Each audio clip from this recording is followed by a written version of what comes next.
Today I wanted to bring you a new series where I'm going to be showing you some do's and don'ts when it comes to a good presentation.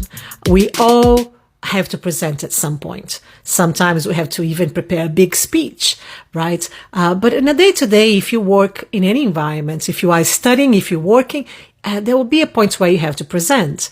And public speaking can be really, really terrifying for many people.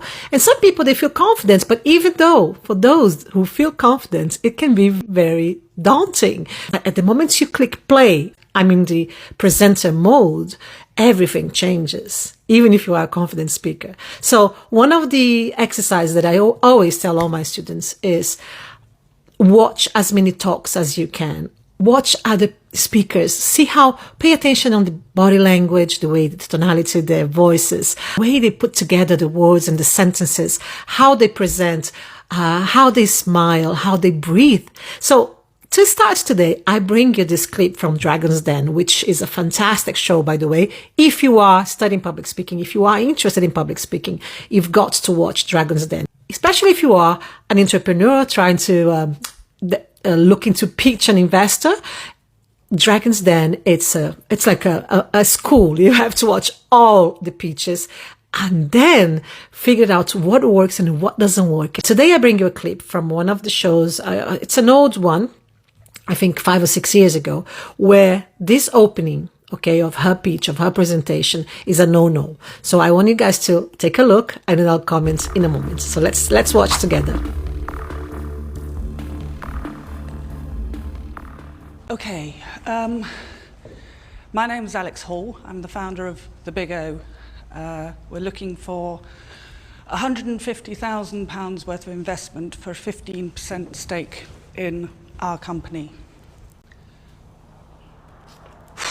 About 3.5 years ago. So you are probably guessing which parts of the beginning of a presentation is not working, right?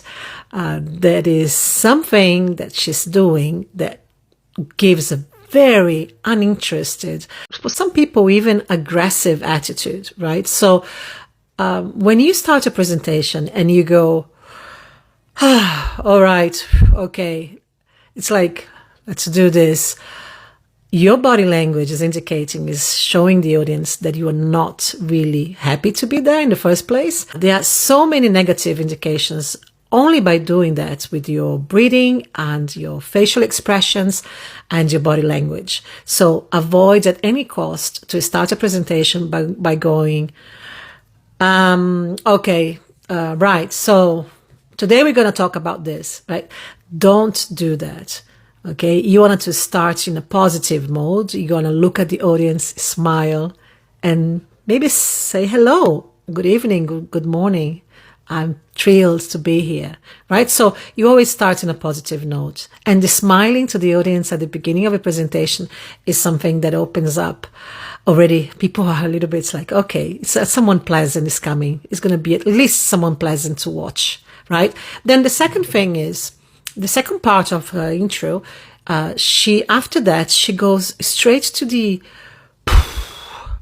bored. What people perceive when you go like, it's boredom, right? You don't want to be there. You are not interested.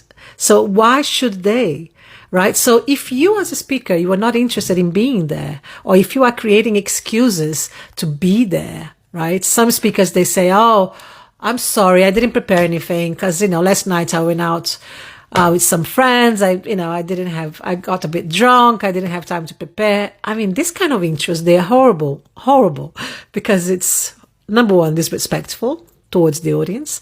It's detrimental to whatever's coming next. Your entire presentation is ruined by just that first line, that first sentence. So avoid this kind of comments. Avoid any kind of weird noise or touching the hair, ventilating as we call. These things are, if you can avoid them, it's best. Start smiling, calm, and then from there you'll build up.